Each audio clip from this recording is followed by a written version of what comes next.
సభలో కానీ వారు ఎవరి పక్షాన నిలబడి ఎవరికి మద్దతు పలికినరో అక్కడ సజీవంగా సాక్ష్యాలు ఉంటాయి. త్రిబుల్ తలాక్ కావచ్చు, 370 ఆర్టికల్ కావచ్చు, రైతు వ్యతిరేక నల్ల చట్టాలు కావచ్చు, జిఎస్టీ కావచ్చు, నోట్ల రద్దు కావచ్చు, ఇట్లా చెప్పుకుంటూ వెళ్తే కొన్ని వందల బిల్లులు లోక్సభలో రాజ్యసభలో వచ్చినప్పుడు టిఆర్ఎస్ పార్టీ స్పష్టంగా ఒక సందర్భంలో రాజ్యసభ సభ్యుడు అక్కడ బిల్లు ఉన్నదంటే ప్రత్యేకమైన విమానం వేసుకొని పోయి మోడీ గారికి అనుకూలంగా ఓటు వేయడం జరిగింది. Bharatiya Janata party, BRS, BJP ఒకే రకమైన ఆలోచన విధానంతో గత 10 సంవత్సరాలు ప్రభుత్వాలను కలిసి నడుపుకున్నారు. వాళ్ళిద్దరు కలిసి చర్చించుకున్నారు. ఇంతెందుకు వాళ్ళ పార్టీ అంతర్గత విషయం ముఖ్యమంత్రి గారిని మార్చాలని ఇక్కడ చాలామంది మాజీ మంత్రులు చంద్రశేఖరరావు గారిని దించేసేయాలి, తారక రామారావు గారిని ముఖ్యమంత్రిని చేయాలని చెప్పి ఆ మంత్రివర్గంలో ఉన్న వాళ్ళే చంద్రశేఖరరావు గారి మీద అవిశ్వాసం ప్రకటించి తారక రామారావు గారిని ముఖ్యమంత్రిని చేయండి అని వాళ్ళు మాట్లాడినరు.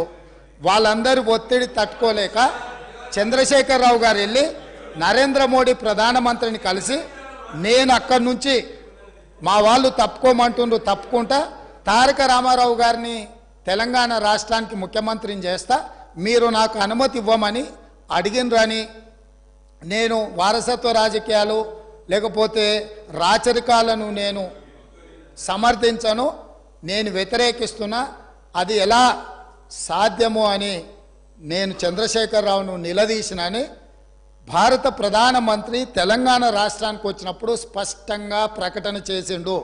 ఇప్పుడు పెద్దలు శ్రీనివాస్ రెడ్డి గారిని నేను అడుగుతున్నా, మీకు ఎలాంటి సంబంధాలు లేకపోతే, అనుబంధం లేకపోతే, ఆయన అనుమతితోనే మీరు నిర్ణయాలు తీసుకోకపోతే మీ పార్టీ అంతర్గత వ్యవహారం ముఖ్యమంత్రిని మార్చుకోవడం అనేది అట్లాంటి విషయం కూడా మోడీ గారి అనుమతిని అడిగిందంటే మీ బంధం ఫెవికల్ బంధం. ఒకవేళ మీకు కేసీఆర్ గారు చెప్తుండ్రో లేదో వాస్తవాలు ఒక్కసారి ఇప్పుడు నేను చెప్పిన చరిత్రను మొత్తము వారు తెలుసుకోవాల్సిందిగా నేను కోరుతున్నా. మీకు కొన్ని చెప్తాడు, కొన్ని దాస్తాడు. కాబట్టి దాసినై మీకు ఒకవేళ ఎప్పుడైనా అనుమానం వస్తే మీరు ఎప్పుడైనా నన్ను అడగొచ్చు, స్వేచ్ఛగా వచ్చి కలవచ్చు. మిగతా వివరాలన్నీ కూడా నేను మీ దృష్టికి తీసుకొస్తా. పోచారం శ్రీనివాసరెడ్డి. మేమందరం కూడా కలిసి పనిచేసినాం సార్. తెలుగుదేశం పార్టీలో వారు ఉన్నారు, మేమున్నాం, కష్టపడి పనిచేసినాం. వారు ఈరోజు